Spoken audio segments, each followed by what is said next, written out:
Welcome everyone. New show, first episode, Herding Cats. It's time that we don't only talk to theists. We have some cool atheists on as well. So this has been in the making for a long time because we need to figure out a format that wasn't there already. So it's not going to be a show about a particular atheist and then an entire life story until the deconversion. We will have a short bio, but I think we'll figure that out, and you'll see what happens. First of all, we have to have our mandatory commercial because we're still supporting Scientist Mel in turning money into turning vile behavior into money.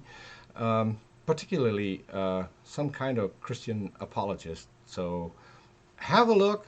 In the description, you can find the links where to go to get your cool stuff.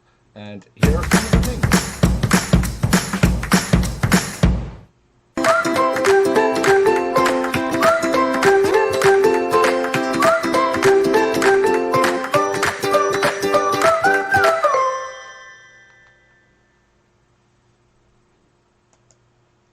Okay, that was it. Scientist Mel's shop. It's open 24/7. So now it's time to get to our guest. Someone that I found on Twitter. I was one of the first subscribers and still am on Twitter of our followers. Lilith, welcome to the show. Thank you so much for having me, Peter. I'm glad to be here. Yeah, and I'm glad to have you. So I found you when you had just a handful of followers on Twitter. Um, Absolutely. You and were and great support. I've been a fan ever since. So for people who do not know you, do a brief introduction. All right. Well, I am. I began on Twitter. I go by the name of Lilith Liberated, as you can see. I'm a Canadian and was a lifelong Christian for a very, very long time, far too long, frankly. Um, and in about 2015, through investigating my faith, I finally came to terms with the fact that it's not true. And I kind of have a thing about that. I care about the truth a great deal. Twitter was really a boon for me, a way to reach out, get my ideas out there, speak, find other people who had similar stories or similar ideas, and to learn from people with different experiences. And I threw myself into the debate, and I've actually had a lot of fun with it. Yeah, So, um, and you can be harsh at times, right? I oh mean, yeah, yeah. I try to not attack people who don't deserve it. There are people who are sincere, and I've sometimes tried to come to the defense of, younger theists who appear to actually want answers to questions. But there are also people who can be quite toxic, who don't care about the truth, who lie and misrepresent the people that they're talking to. And I tend to um, be quite sharp with them and quite happy to be so. Actually, I was just looking at your commercial for Mel and thinking, I love Scientist Mel. I really should get that proudly blocked by SJ shirt because yeah, I've been that a couple times and I'm very happy to wear that title. So, well, she's got more than just shirt. She's got mugs. You can even get blocked by SJ flip flops, which can come in handy. And I like to think what's better to walk on, but that's my personal opinion. Um, let's not I go. will not disagree. Yeah. Well, the first ones are sold to a lovely woman Excellent. on Twitter, Pinky Sleeve with Tits. She's on my wish list for this show actually. Uh, Oh, so we'll see if we can get her on. I don't think she's ever done anything like that. So, but I'll send her a link to this. See what she says. Mm-hmm. So, but Absolutely. so you not only deconverted, you actually thought, so now it's time to go do something, and you went on Twitter. What made you decide to go on Twitter and to go on Twitter with a mission?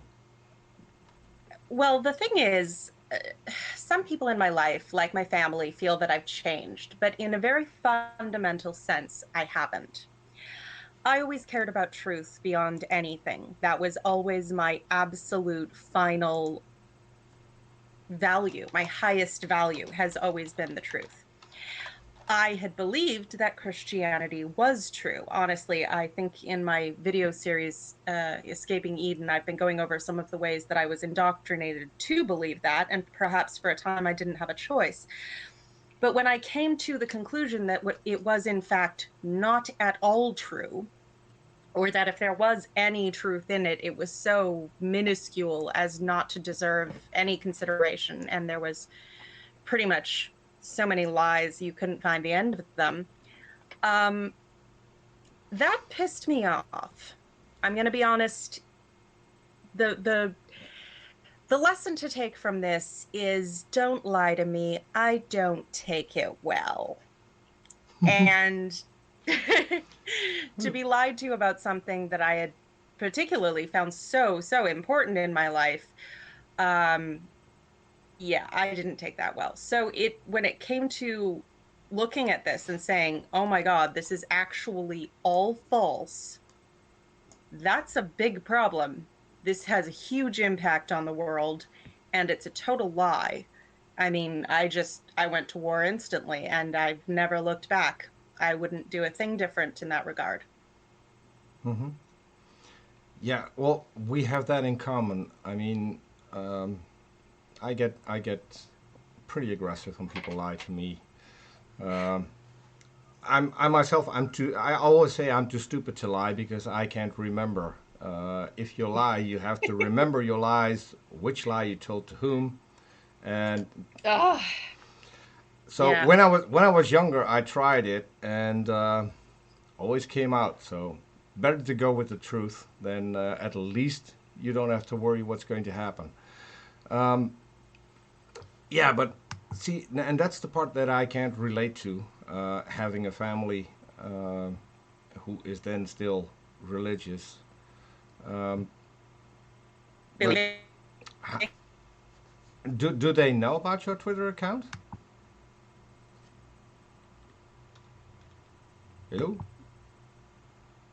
I'm so sorry. I said your family. Do they Do know they about? watch my Twitter account? Yeah.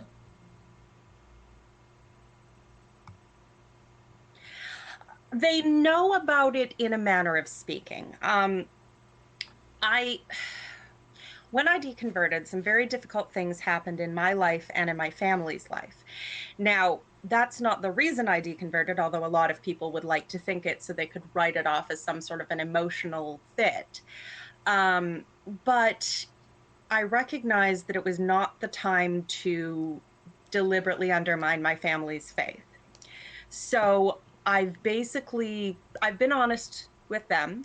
I don't think I could be anything else about my lack of faith and the fact that I'm engaging with it. But they are also willing to not look at certain things, and I'm willing for them to do that because, they've got enough to deal with right now, and I do not need to make that any harder than it is. Mm-hmm. And I have no intention of doing so.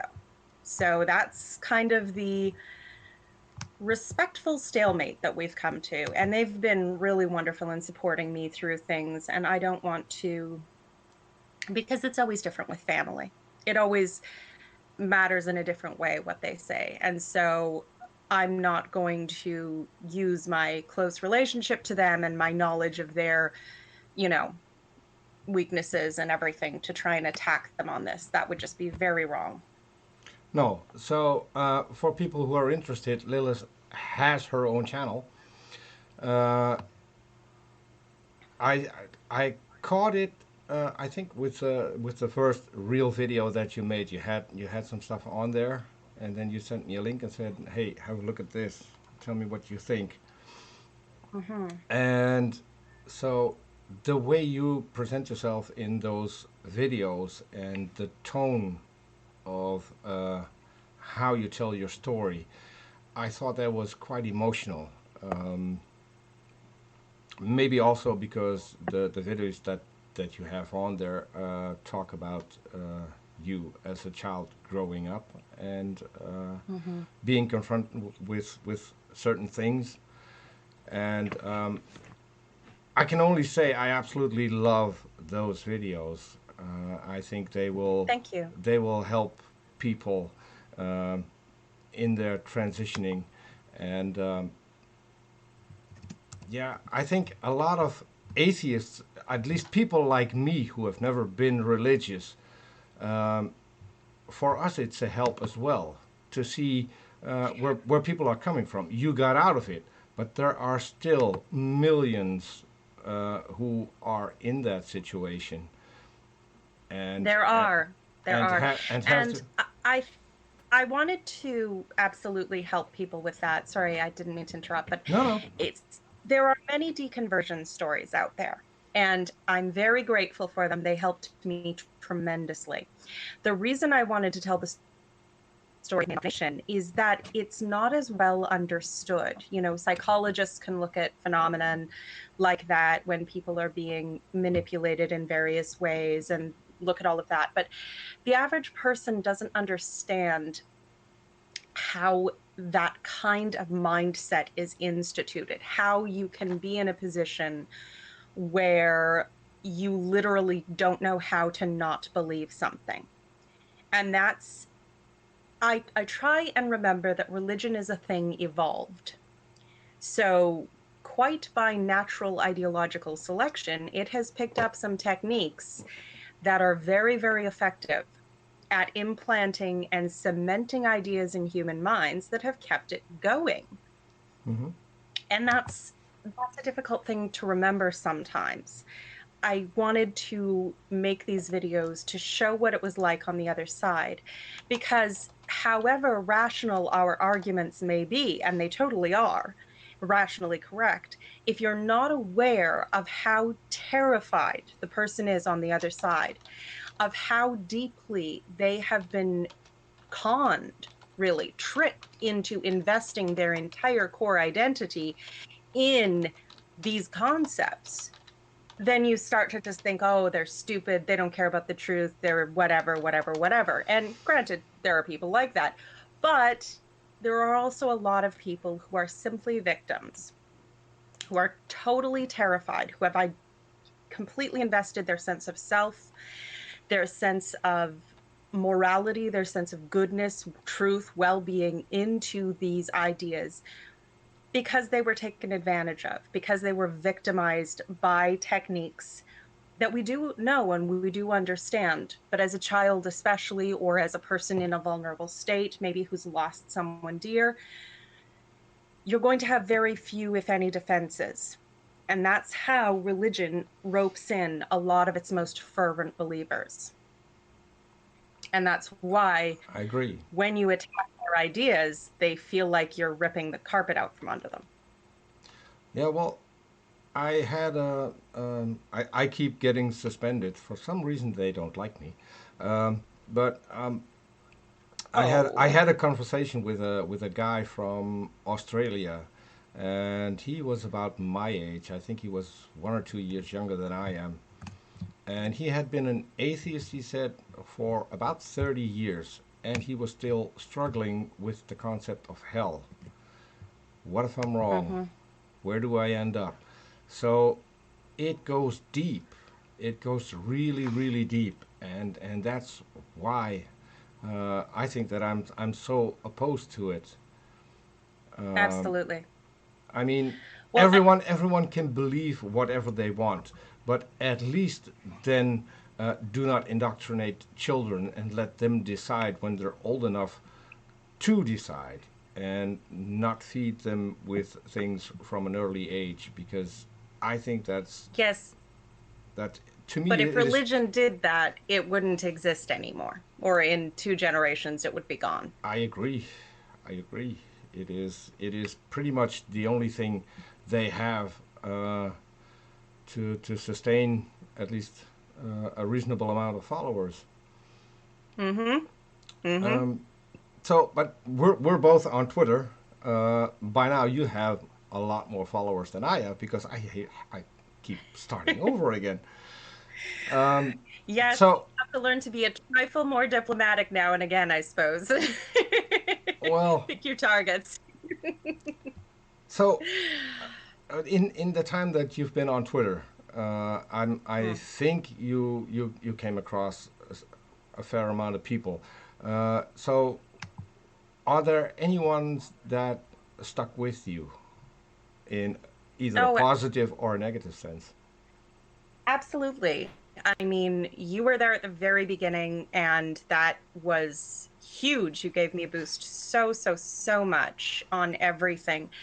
A very dear friend of mine is Revelation from Germany. He's a young man, very intelligent, and puts together some really well phrased arguments, sometimes just taking something and putting a bit of a new light on it, or a good analogy that maybe is a bit different from the ones already used. And that's very important, not to just repeat the same thing the same way, but make a person actually hear you, which sometimes, quite frankly, they're trained not to do. Mm-hmm. Um, Nick Stouter is he's been a great friend. He's put together the Humanist Codex, and I've started writing on that, just started. So we'll see how that goes. I love writing, but sometimes it's about, you know, inspiration and finding the right ideas. That's actually one of the things I've really wanted to reach out to people about, is to say, particularly for those who were not raised super religious, if there is something you don't understand about the evangelical mindset, hopefully more specific than everything. I do get that, but it's a hard question to answer in that sense. Um, then I want to know those questions. I want to use, this is what happens. I want to use the knowledge I've gained from being a sincere believer and trying to find a way to justify those beliefs, to expose the mindset that goes on behind it. And that's why I'm going to reach out to people who have a different background and say, what is it that puzzles you most? How can I show what's gone on in the background? And there have been some Christians too that have been great just chatting with. Um, I'm trying. There's one friend who's I. It's not that I don't. I can't remember how to pronounce his handle. Akazrigar. I gotta look that up. But he's, we've been chatting periodically all the time, and or we were for a while, less so now. Just life gets in the way. But Christians who've, come in and stood up when someone was being rude, or saying, hey, don't behave that way. Talk with more respect, speak with respect, listen. There's not any reason to attack this person in this way. And I really appreciate that. That's, wherever it is possible, I want us to open the door to respectful dialogue. And that means listening to the other person and expecting them to listen to you, and not just assume that they know everything about your opinions. Mm-hmm. Yeah, well, the two people you mentioned, I know them both, Nick and Mm-hmm. Renee. I think is I call Renee a friend. We had some trouble in the past, and Renee was actually big enough to when he realized that there had been a mistake, he came Mm-hmm. back, and so there are not a lot of people who do that, who are willing to cough up their mistakes, and at Renee's some a point wonderful young man, yeah, absolutely. at some point it cost him friendships, basically, and Mm. he's getting a lot of trouble still over that, and Oh, so really? I haven't heard that. yeah, Uh, but there's atheists so many atheists people. aren't always that nice. I mean, Well, atheists are people. Some of them are wonderful, some of them yeah, are terrible, and most of them are somewhere in between.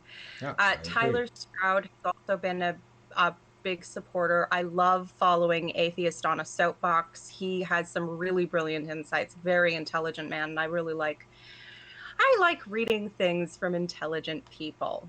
That's why actually it's kind of funny. When I first deconverted, I went on a 3-month detox of listening to everything Christopher Hitchens ever said on camera, pretty much. Not quite everything, but I got close. I think we all have that. I got into this through Kent Hovind, and Oh, when you watch Kent Hovind videos, and I watched his entire seminar, every single video. It started out with 100 reasons why evolution is stupid, and then I was hooked. To me, this was watching comedy. This was a comedy show. I couldn't believe that people actually believe this. And I know. he's not even the dumbest person around, I think, because Well, in creationism, I think the dumbest has to be Banana Man. I think exactly. Ray Comfort has to be the stupidest. Yeah, Kent is just a con man who's already gone to jail for it, and that's how you do it. But yeah, the thing about, and this actually is an excellent topic. I just do want to say this to atheists.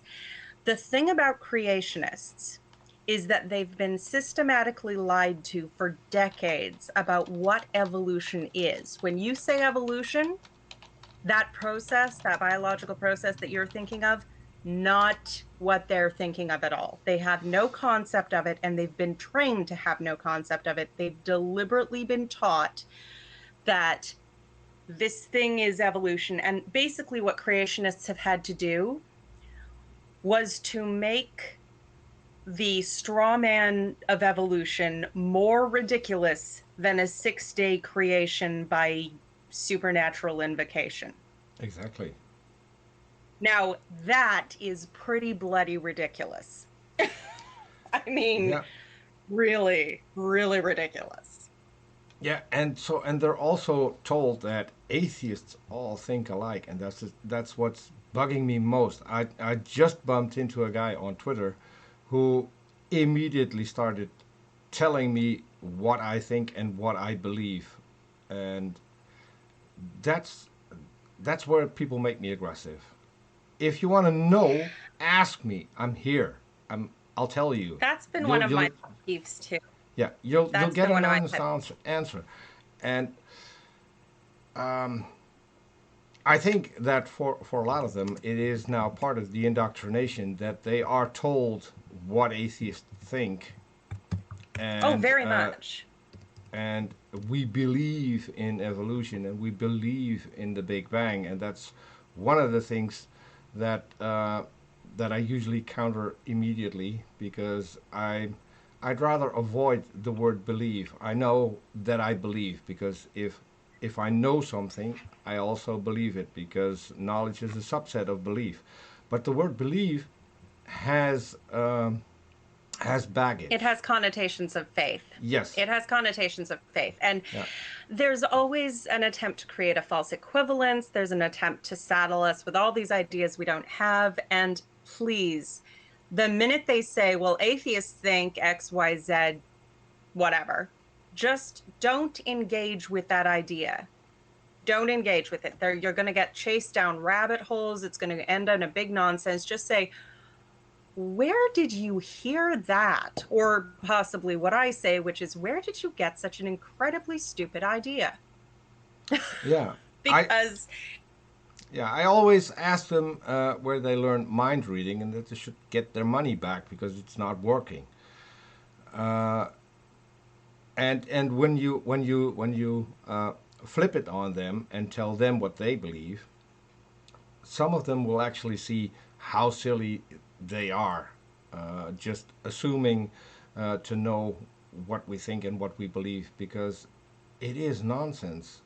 A Christian wouldn't go up to another Christian and tell them what they believe because they know it will be different.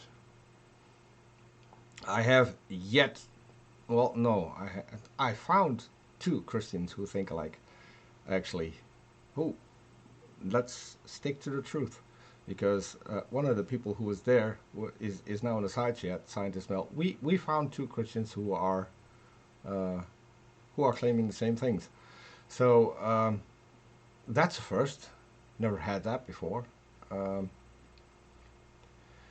but it is one of my biggest problems. If they tell me what I believe, I mean, and I don't get it. If you want to have a conversation, then why not ask? And that's another thing that I blame on Christianity. I think, Lilith, I lost you because I don't hear any background noises. So if you can still hear me, try refreshing the screen. Maybe that helps. You'll just get back into the Hangout. I'll just keep talking because, like Matt Dillahunty, I'm someone who likes to hear themselves speak. Otherwise, I wouldn't be here. Yeah.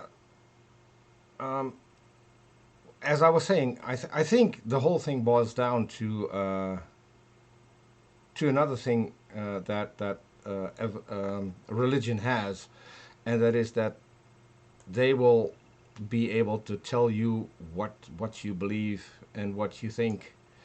Um, no, Lilith has left a call, so we'll have to see if she can get back. So, since we have to wait, we might as well go to a commercial break.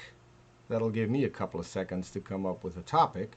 Um, we promised Scientist Mel we would make a commercial in every single show. We already did it once, but since we'll have to wait for Lilith, let's run it again for people who didn't catch it at the start.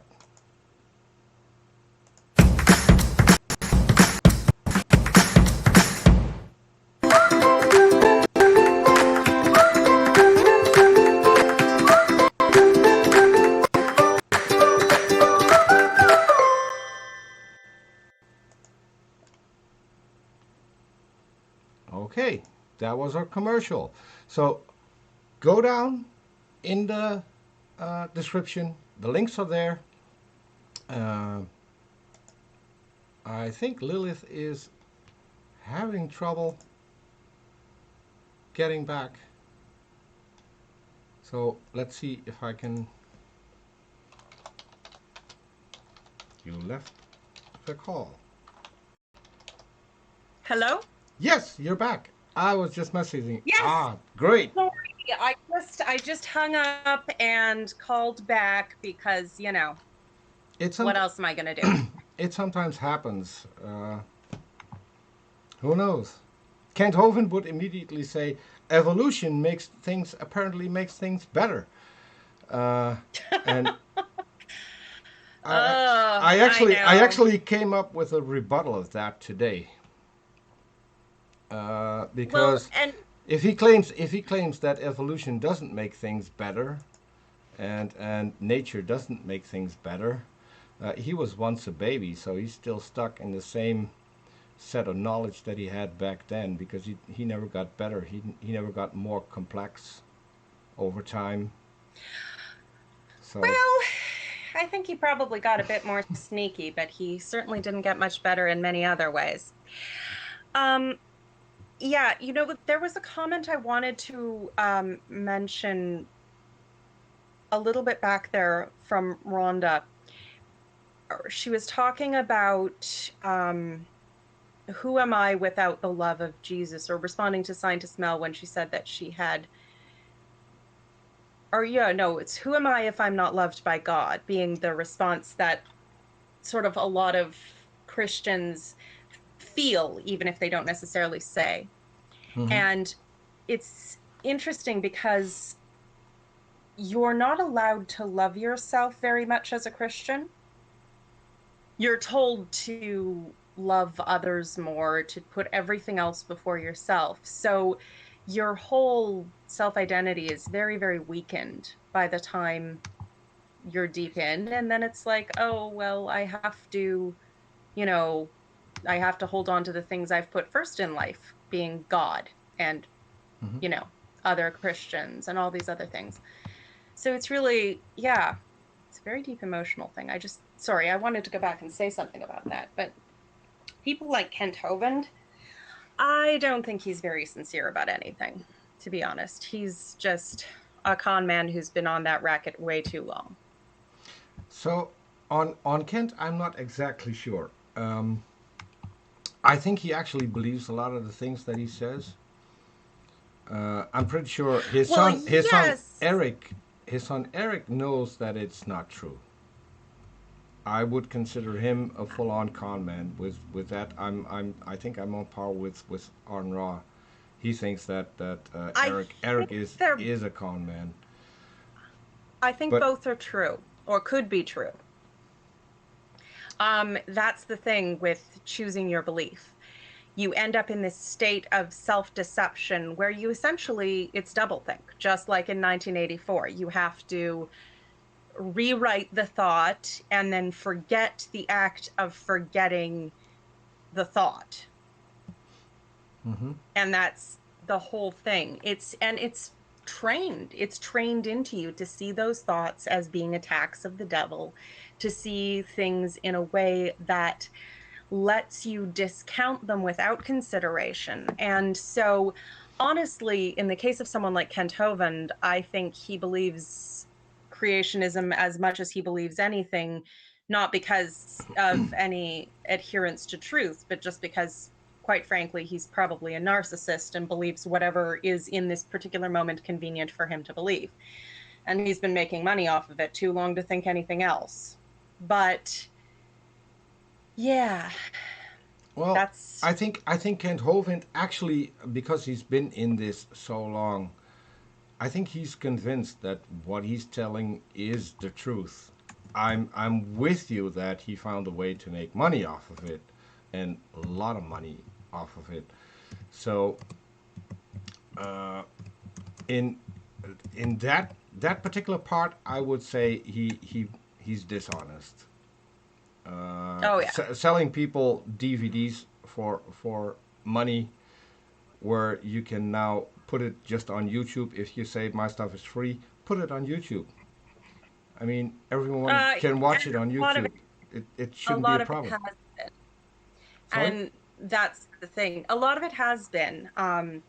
He Yeah. also sells this thing, vitamin B17, which is made from, I think it's the pits of peaches or apricots, but something that Ap- basically turns into April. arsenic. Yeah. And he's like, well, only if it goes through some strong chemical, it's not arsenic. It can turn into arsenic only if it goes through some strong chemical process. So I'm like, you mean like stomach acid? That's not at all a strong chemical, is it? No, yeah, okay, no. But, implying that it's a cure for cancer or whatever else. So the man, I don't think he has the ethics of a tarantula. But yeah. Anyway, apricots. Thank you, spooky bed hair. Yeah. Yeah.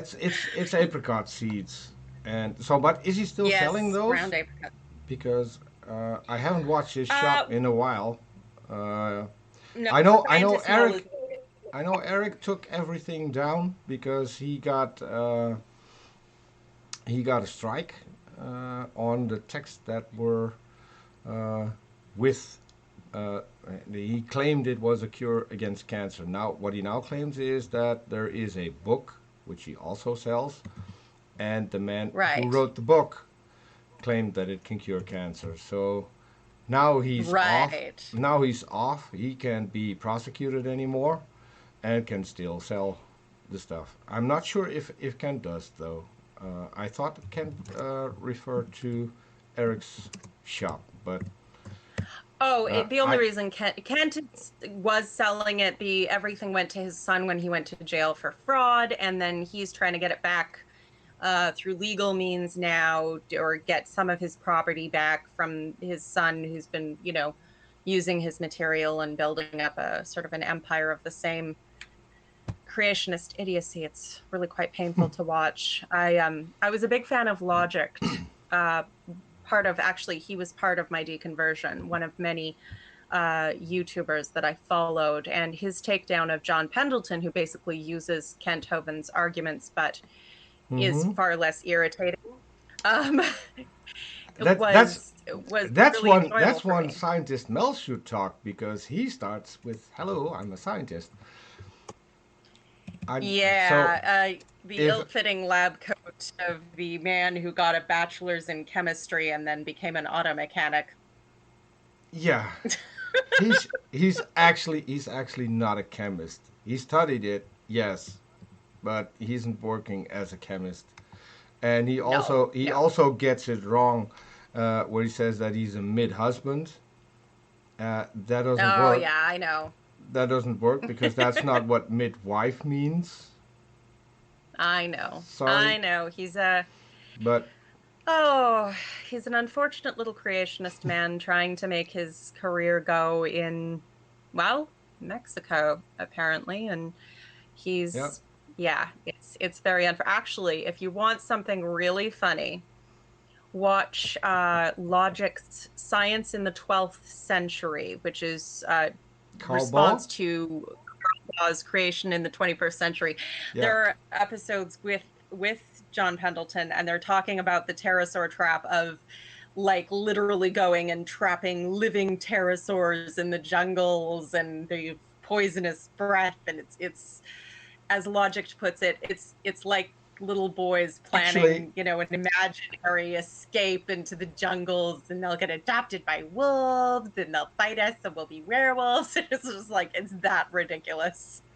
actually, Yeah. Carl Boss series.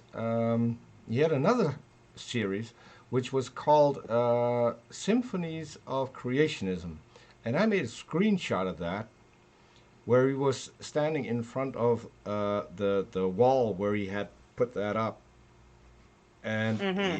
he stopped exactly in a place and kept talking for, I think, close to an hour, on a wall where it said "Phonies of Creationism," which I thought was Uh, hilarious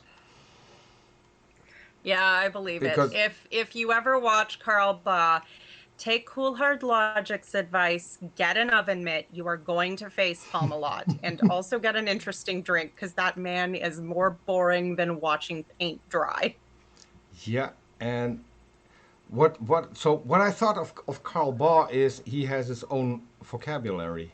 He will invent a Mm. word just to sound scientific, no matter that the word doesn't exist. He will just, Or that it's some bastardization of two other concepts that have yeah. nothing to do with anything he's talking about. I know. It's pretty crazy. When I got on Twitter, I had a whole list that I could cite in tweets, and I forgot most of it, because it's just too silly. But yeah, Mm-hmm. hearing the man speak was, to me, was hilarious. I mean, for me, English is my third language, and if I can figure out that Mm-hmm. what he's talking isn't English, and Yep. everyone he had on his show, so he had Pendleton on, who he Mm-hmm. addressed as professor, and then and I then he know. had one of your countrymen on, Ian Juby, who Oh, oh, yeah Tubby the dinosaur man. who debunked evolution by shooting holes in his own boat while in the middle of a lake, which I thought was hilarious. Yep. He wanted to Yep. demonstrate the holes in evolution and what that did, and then shot at his own boat. He had an inflatable boat, and I thought that was one of the most funny things that I've ever seen. Ian Newby is well, apparently he was once smart enough to take the tests to get into Mensa, but aside from that, he's a remarkably stupid man. Even I was raised as a creationist, you have to understand. So I do understand some of the psychology about that. It's very much the same thing as evangelical Christianity, avoiding looking at certain things and straw manning them, but never quite looking at them head on. And but even at my most indoctrinated, some of Ian Duby's things were just completely ridiculous. He was displaying nests of dinosaur eggs or imprints of them, Yeah, molds of them. And there was one egg where one nest where the eggs were in a circle. Yeah, And there I was know. another one where there were eggs in a line, Yeah, I know. probably, laid in a trench. And he, and they were very evenly spaced. It was, clearly they laid out intentionally. And he tried to argue that the fact that these completely different dinosaur eggs were in a line, not the circle, meant that the dinosaur must have been running while laying them, Yeah, it was his. and It was probably that was in the flood. And I yes. just, Yeah, oh my God. it was his Ugh. evidence for Noah's flood because the dinosaur had laid the eggs on the run. It was running from the water. The fact that it was eggs from a Right. completely different dinosaur is probably something that he Very didn't catch. evenly spaced in a row, And because obviously when you're running and laying eggs simultaneously, you do that like clockwork, yeah, and they all end up sitting right as if they had been placed specifically in a trench. But I'm sure that's just complete coincidence. well, Ugh. there's a lot that comes into play here because the eggs were two aside and then in a row. So while the dinosaur was running, he had to push out one egg and then put a bit more effort in the second egg because he had to Mm. shoot that back to get it next to the other one because he was running. He couldn't wait. So, Right. and those are I the don't know. things Well, that I maybe she get was that I, just very rapidly. yeah, Oh I God, get I that don't in know. my mind the moment he says that. I see that dinosaur running and trying to see how do I get these two eggs lined up and then the next two eggs and then the next two eggs.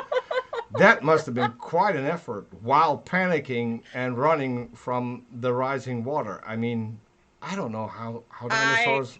that makes it seem less like laying an egg and more like shooting a small pellet into a rocket Well, grenade. That's just sounds terribly awkward. I I found that actually on Potholer 54's channel, who did a debunking Oh of Ian yes. Juby, and he made an animation where a chicken did that, laid eggs on the run. It's so for people who do I not know Potholer 54, do a search on YouTube and watch that. Oh And yes. one of my Yes. favorites He's one of is Potholer 54 and Kent Hovind come together. No, not like that. During the entire video, you get the intro music of Love Boat. It's Oh dear. the guy's Oh dear. fabulous. No, Potholder 54 is fabulous. He's one of the older creationist debunkers. And one that I miss actually is, well, he's come back and done some. I miss The Living Dinosaur, and I miss, King Crocoduck giving out the Crocoduck Awards. I No, always loved that. that was Potholer 54. Potholer 54 gave out the Gold Crocodile Did Award. he give out the, why did I think of Yeah, Golden, King Crocoduck? Maybe it was mm, because King Crocoduck met up with Ray Comfort, but I missed the Golden Crocoduck Awards. The yeah. award used to be given out to the creationist who had most flagrantly broken the ninth commandment in support of creationism, which the Well, one that they here's pretend says you shall not lie. here's an idea. Why not make our own award and see if we can set it up so people can vote and then find our own uh, golden crocodile kind.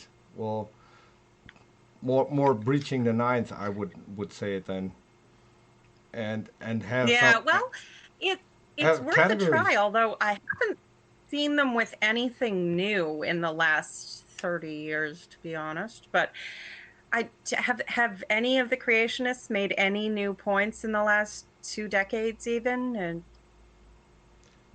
Ooh, I haven't come uh, across any, but recently, yes. Uh, and ooh. I'm ashamed to say the guy's Dutch. Oh. Someone who I really want to have on, and Logic did a debunking of him a while back. Uh, Oh, I'll have good. I'll have to go and see what he actually claimed, but he has the most outlandish claim. He would make Kent Hovind and Ken Ham go red because uh, this guy came up with That something is quite the that claim. yes, and so I still have his website. I actually looked at it today because I wanted to get a couple of people for the show, and he was on my to-do list, as it were. So hey, Spooky, putting up the link for Potholer, great. So people can go watch Awesome. that. People who watch it, go watch the side chat. The link's in there. Potholer 54, Absolutely. who's all, Potholder 54 is fabulous. who's also on I my wish list, by the way. I have tried to get in touch with him, but it's kind of difficult. So busy man. yes, yes, but we'll see. I'm not giving up. There are a couple of people who I still want to have on here, and I'm a Banana very Man big is one of fan them. of, Sorry. yeah. I'm a very big fan of the new sort of new atheist YouTuber group. People like Mr. Atheist, Shannon Q. There have been so many of them, honestly. Telltale is a big favorite of mine. Um, and even the people who were sort of transitional, people like Cool Hard Logic and Martimer 81 do takedowns of, well, they used to do creationists, but often they do things like spirit science now, which is just so funny. I mean, you have to laugh at the beliefs that some people will hold. Mm-hmm. Even more ridiculous, I would say, than creationism, and that's saying something. Yeah. Space Jews. Good old times. But So, but you named a couple of your favorites. So, Mr. Atheist, why is he a favorite? What do you particularly like I about have his? Because I follow him on YouTube as well, especially now with the whole Tommy mhm. McMurtry thing, which I think is hilarious that he bought the domain name for the website. Uh, All hail the Pumpkin King. yes, Honestly, I followed him on YouTube long before I followed him on Twitter. YouTube was for me the primary platform, but I love he and Telltale both look at cults and cult-like groups, and I've always liked that about both of them. I love the way he's responded to the NIFB and the Massa conference, Make America Straight Again, because these people have no self-awareness whatsoever. I'm like, ugh. Anyway, um, Tommy McMurtry, who may or may not be sexually attracted to pumpkins, we don't know. no, we don't know. The whole thing, yeah, absolutely, and lining up with Godless Engineer and Shannon Q and Godless Engineer's wife, and I've volunteered to help some with that kind of thing, looking at because unfortunately this particular cult has put one tendril out into Canada, and I am not okay with that. It's a big country, and those people should go away. They can go somewhere else where, hopefully, an island far away from any people who want to have rights. With no boats going there Mm-mm, and no mm-mm. planes. No, no, no, no, no. No. So we had Matt Powell on, who has a very thin Oh, skin cool. because the conversation went fairly Oh. well until we mentioned that King James was gay, and that's where he rage quit. So, and Oh dear. he even emailed me after that and saying, "Well, I was cool with everything, but your stupid accusation that King James was gay. I mean, He he subsidized the translation of the King James Bible to it's get the worse. church to It leave him is alone about it is his worse. obviously gay lover. It is a lot worse because, and this is uh, documented because this happened in British government. At some point, people discovered that he had a boyfriend who had a bedroom in his palace with a connecting door to his bedroom, and so that raised some eyebrows, and Mm-hmm. he actually went, and I don't know if that was in the House of Lords or the House of Commons, but at least he went to somewhere in Parliament and defended the fact that he had a boyfriend with the fact that Jesus had a boyfriend, and what was good enough for Jesus was good enough for the King of England, and that's how he defended it. Yes, And I seem to remember the defense. Do you recall the name of King James Lover? no, it's my memory isn't the best at the best of times, so I at some point All right. I'll Do do any that. of our lovely followers know the name of King James Lover? He had several actually. He had I think three or four. He had one woman and two men, and then he had his own wife. Right, So so he was bi. yeah, he so I mean yeah, he wasn't just gay. He was bisexual because he also had a girlfriend next to his wife.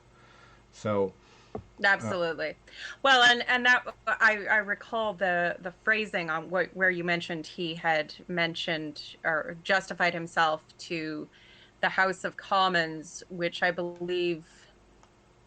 um I believe he said Jesus had the beloved disciple and I have my friend, whatever the Lord, maybe it was Robert Carr, I don't recall. But that settles it. yes, and so this week we mentioned, and I had to thank Spooky for that because Spooky did the research while we were talking. The 1631 edition of the King James Bible will always be my favorite because that was the adulterous Bible. Uh, it The thou shalt not admit adultery. No, it said thou shalt commit adultery. They left out the not. Ah, So I suppose th- technically I'd have to be married for that, but sure I can work on it. yeah, see, and Hey, but who am that's I to argue with the but Ten that's the thing. Commandments? But that's the thing. It depends on who you talk to. I mean, when you talk to Ray Comfort, just looking at another woman and you have already committed adultery in your heart. I mean, Right. even if you're not married, and even if she's not married, you're already committing adultery. And I no idea where that comes from. That But has to do with that comes from Jesus and the absurdities of purity culture. Jesus said that, the law says, do not commit adultery, but I say to you, anyone who looks at a woman lustfully has already committed adultery with her in his heart. Yeah, what can I say? I've memorized a lot of scripture in my day, and I'm going to use that too. But yeah, it's a thing Jesus said. Honestly, that I find incredibly immoral because he seems to be setting up these hyper excellences as virtues that are frankly impossible. They're meant to be impossible, and it's just another way to say you're worthless, you can't do it, you can't be good, you can't keep the law, you can't anything. And yeah, it's not I'm it's not good. I'm smiling at the live chat now because scientist Mel has looked it up and she said I'm dying. King James had a lover named Anne Murray, and we He also did, have he we also did. have Doorknob Head in the side chat who is famous for his great comments, and he said Anne Murray gave good head, a good oral. Oh Sorry, dear. good oral, Oh good dear, oral. dear, dear. Sorry, I know I screwed up Doorknob's joke. He'll never forgive me. Oh, So people can read it in the side. so we had Mr. Atheist. Do you have an atheist favorite that is not that well known? Oh gosh. I This is the thing. I've watched so many people. Um, he's not well known, but the person who's helped me most to understand the psychology of belief has definitely been Theremin. He's one of those people who people know or don't know. It's kind of like The Princess Bride. You love it or you've never heard of it. His brother is Qualia Soup, and they've done some amazing videos, really breaking down the psychology behind mental manipulation and belief and that sort of thing. Oh God, I just spend, honestly, I spend a lot of time on YouTube playing it in the background and enjoying so many different channels. I'm finding it hard to think of all my favorites because sometimes it's just depending on what mood I'm in. And you clearly I weren't love the watching the Utah screen because Outcasts. I was doing this and it didn't help. I love Hugo and Jake. I love their See, stuff, but they're well you're known. still you're Apologia is well known. Like Cirrus, I'm looking through just all these people I follow and going, but I love all these people. And Genetically Modified Skeptic is also part of the new, you know, rise of atheism, Holy Kool-Aid. There's so many different people that I just love following, and I love listening to their arguments, and I love listening to their thought processes. That's really the key thing.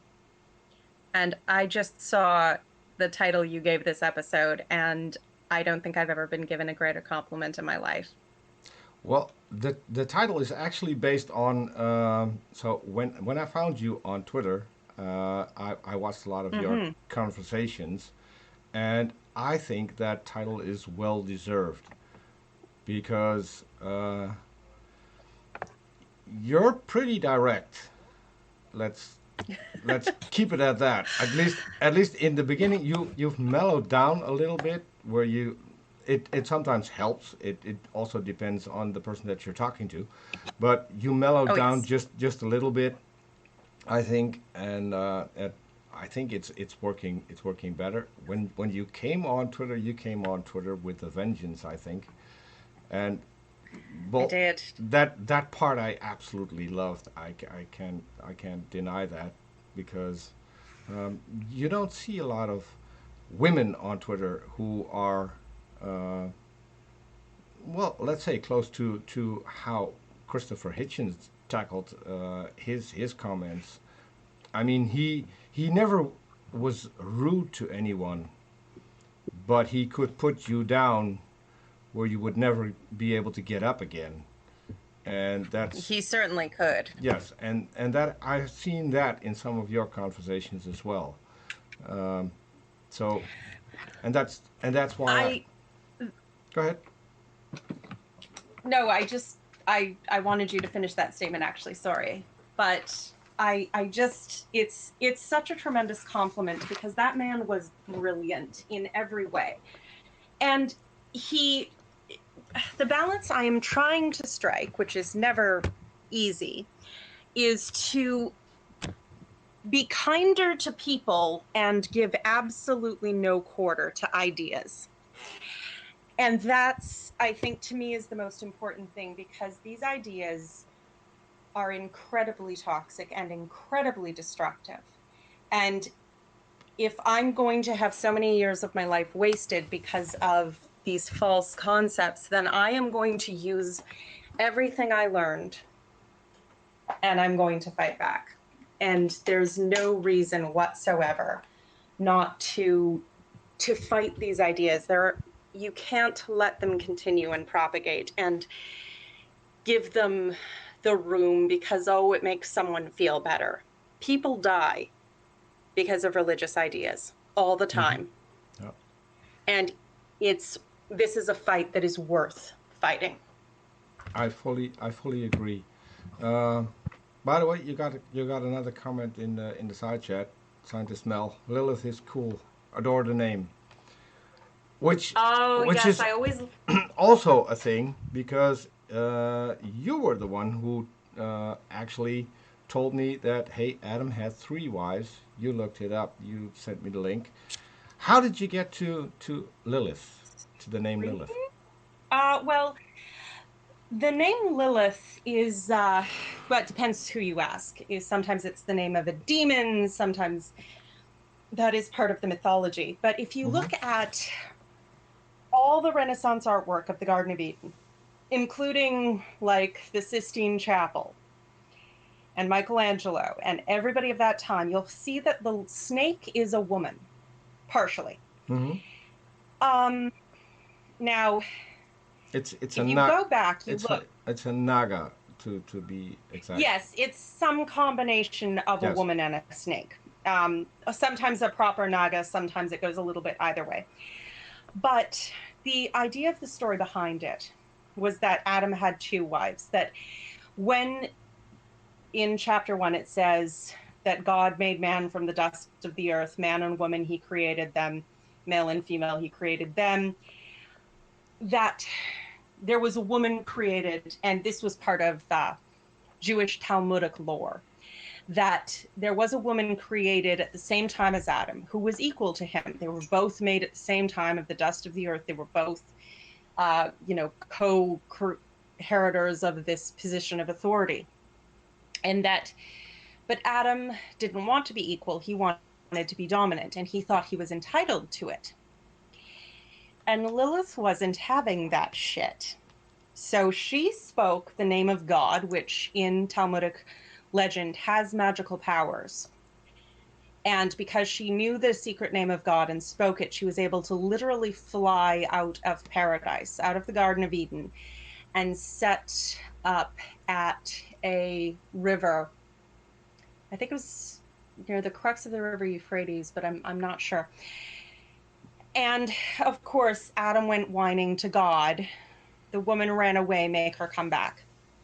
And God sent angels to blackmail Lilith, where she had taken a fallen angel as a lover, and to threaten to kill her children if she wouldn't come back and submit to Adam. But she wouldn't. And that was my catchphrase in a way, because Lilith was the only person to ever leave paradise of her own free will, because she would not be a slave.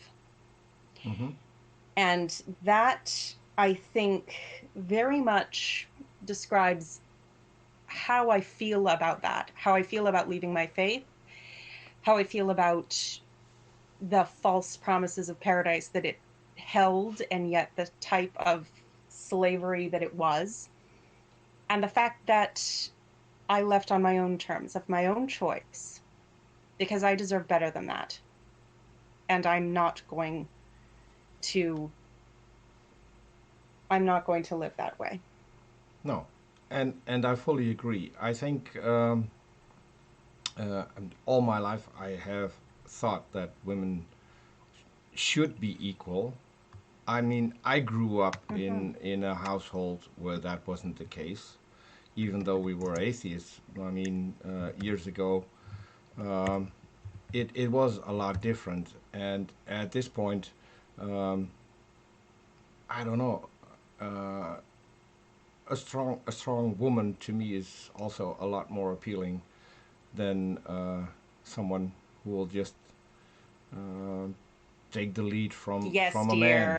Yes, that's, to me, that's horrible. I couldn't have a relationship, at least with a woman, like that. But when I look around, I still see a lot of women being abused, being suppressed, and it just breaks my heart.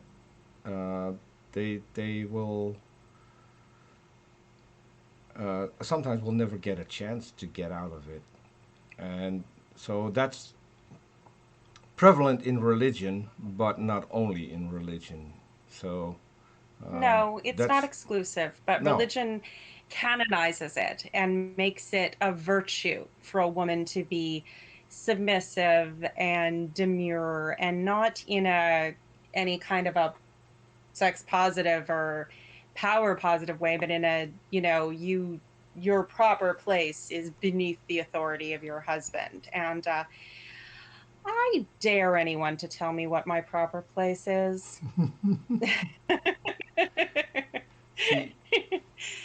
They can try. I will find the attempt terribly amusing. Yes. For that, we need to point people to your avatar, I guess, because Mm-hmm. that's the Lilith that will come out when that happens. And you've had a Yes. couple of comments on the avatar as well. People like the avatar with the horns.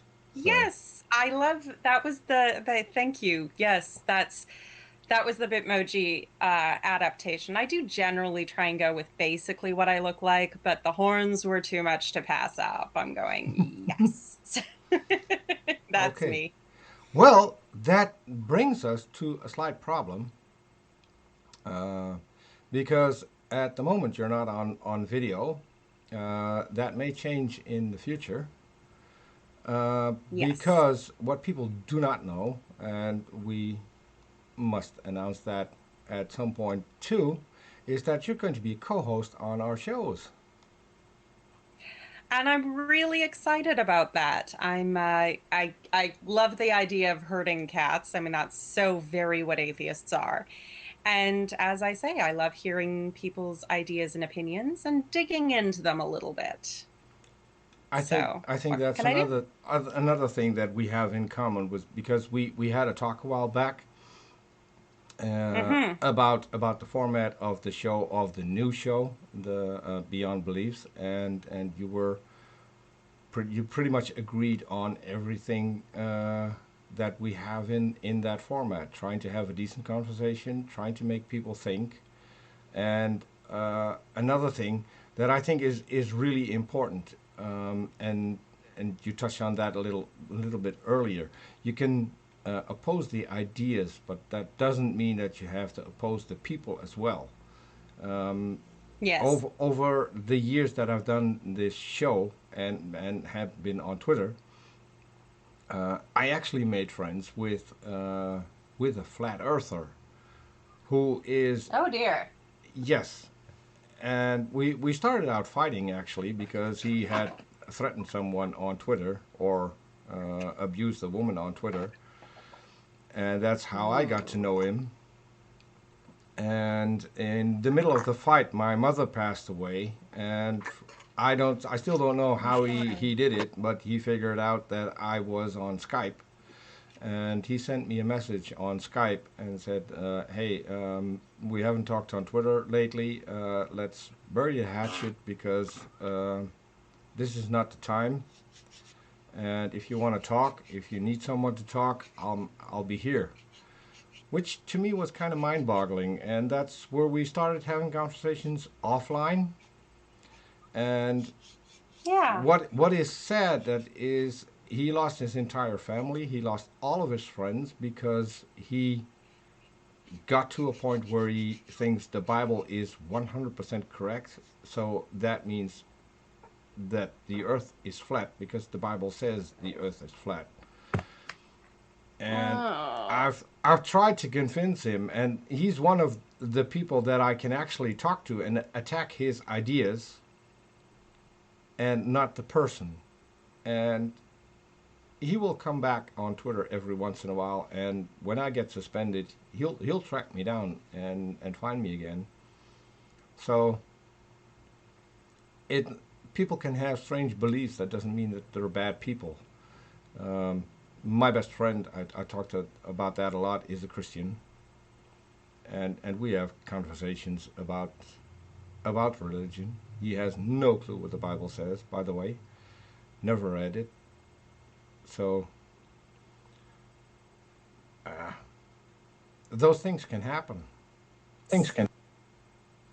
I understood the difference between arguing ideas and arguing against people.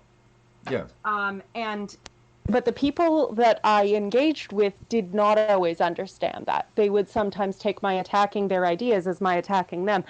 Now, make no mistake, there are people I will attack on the basis of their behavior and attitude and the way that they treat others. exactly. But that's not the same, and that's certainly not where I'm going to put a default position in, because that would be no better than those on the other side, and the worst of them. Exactly. So we have this Exactly. commercial. So Oh, we have this now we have a commercial. terrible Oh, echo. now we have terrible. Oh yeah.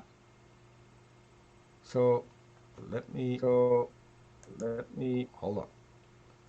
I can fix that because we're coming up to the point where uh, we were, I think, about to end the show anyway, because I don't think this is a problem we can fix real fast. I can still see on the screen that my echo is still coming through. So yeah, there are people. We have this commercial on our show, and that's not because she who shall not be named is a Christian. It's because she's a horrible woman, and so there is a big difference between that. Absolutely. And I will attack either as it deserves. And that's the most important thing to me is to be acting truthfully and ethically. And that doesn't mean not fighting. There are some of us who frankly thrive in intellectual battle. Mm-hmm. And I've always been one of them. And I don't have to apologize for that anymore because I'm an atheist and I don't have to feel bad about everything about myself. Yeah. So I have a final question. Is there anything that we haven't touched on in the show that you think you want to touch on or want to tell people? Um, I mean, yes and no. I could go for hours about any number of things, but on the whole, I think this has been a good introduction to who I am and what my goals are. And hopefully, if people have more questions, they can reach me on Twitter at Lilith Liberated. They'll have a look at my first few videos on YouTube, also at Lilith Liberated. I'm doing my best to add to that soon. And then we'll see where things go. I love to hear from people. I love to hear from people's questions about what it's like to be evangelical. I know that that's something that if you haven't done it, it doesn't really make a lot of sense. And I hope I can make sense of that for as many people as possible. Yes. I again I want to point people to your channel. Uh, the channel is down there in the description, and really, people, you need to go and have a look at those videos. She has made some terrific videos about